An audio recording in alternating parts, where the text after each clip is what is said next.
আসসালামু আলাইকুম প্রাণপ্রিয় ফ্রেন্ডস ফলোয়ার্স, সবাইকে আজকে একটা আশ্চর্যজনক জিনিস দেখাবো। আর সেটা হলো এই যে ঢাকা শহরে যারা ব্যাচেলার থাকে তাদের রুমের অবস্থা আর পরিবেশ। এই যে দেখেন এটা হলো আমার স্থান, এখানে আমি শুই আর কি, এইখানে ঘুমাই। আর এই আমার পাঞ্জাবি আছে, এই আর সে হলো ব্যাগ। পুরা ভিডিওটা দেখতে থাকুন, অবশ্যই লাস্টে একটা চমক পাবেন।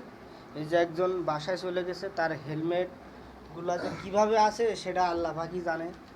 তার ব্যবহারের এই যে কাপড়টা, এইটাই দেখলে বোঝা যাবে যে কতটা দুর্বল। আর এই যে দেখেন কোথায় যে কি আছে এইটা আল্লাহ পাকই জানে। এই একজন শুয়ে আছে, প্রাণ প্রিয় চাচা এলাকার,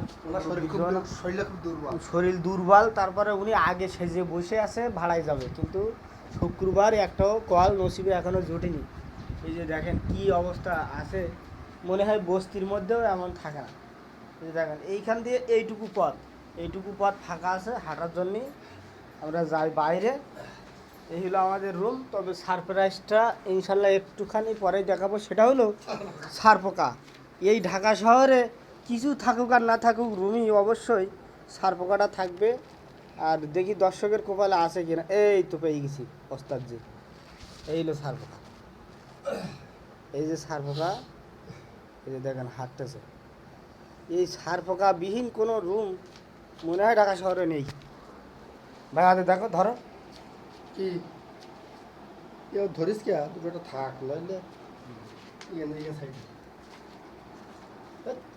দাঁড়ায় সারপোকাটা আমরা হত্যা করলাম অবশেষে। এই হলো অবস্থা। এরকম কত সারপোকা এই এই রুমে আছে।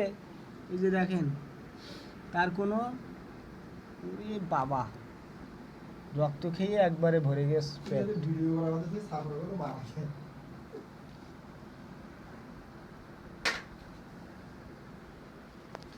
ঠিক আছে, সবাই ভালো থাকেন, সুস্থ থাকেন। আর এগুলো আমাদের রাইস কুকার। ঠিক আছে, ভালো থাকেন সবাই, সবার জন্য থাকলো শুভকামনা।